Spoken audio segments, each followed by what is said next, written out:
বলছো রশ্মি? তুমি কি সবসময় টাকা দিয়ে দাম দিয়ে তারপর বিচার করো মানুষের সঙ্গে মানুষের সম্পর্ক? জিনিস দেওয়াটা তোমার কাছে ইম্পর্টেন্ট, কত দামি? ওমা, সে তো করতেই হবে। আমার ননদিনই বলে না যে সে সহায় সম্বলহীন, চাকরি বাকরি করে না, তাতেও এত দামি দামি উপহার দেয়। তাহলে আর চাকরি করার দরকার কি? আর দেখো, আমি তো চাকরি করি না, তাই আমি কাউকে এত দামি দামি উপহারও দিতেও পারি না। উপহারটা কি পছন্দ হয়নি? এমা, আমি কি তাই বললাম নাকি? যাকে উপহারটা দিয়েছে তার যদি পছন্দ হয়ে থাকে তাহলে আর তো কিছু কথার নেই। হ্যাঁ, এখন যদি উপহারটা গ্রহণ করতে আপত্তি থাকে তাহলে বলতে পারো। চিল পিসিমণি, তুমি তো জানো মা একটু ওরকম কথা বলে, পারো না?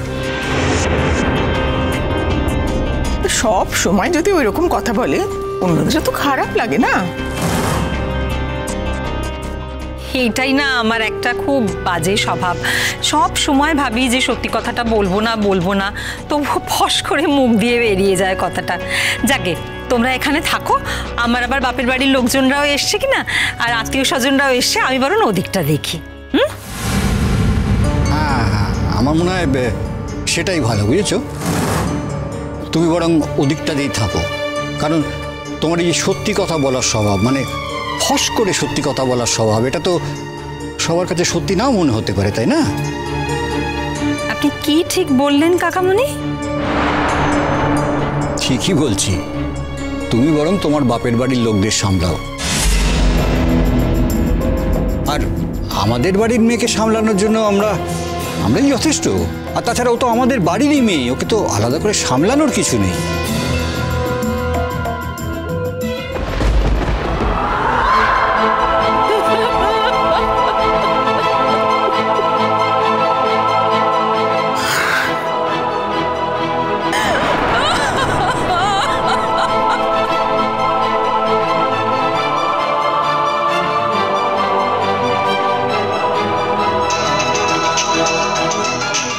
দেখো, আবার স্বতন্ত্র ফোন করছে, মনে হয় কাছাকাছি এসে গেছে, বুঝেছো?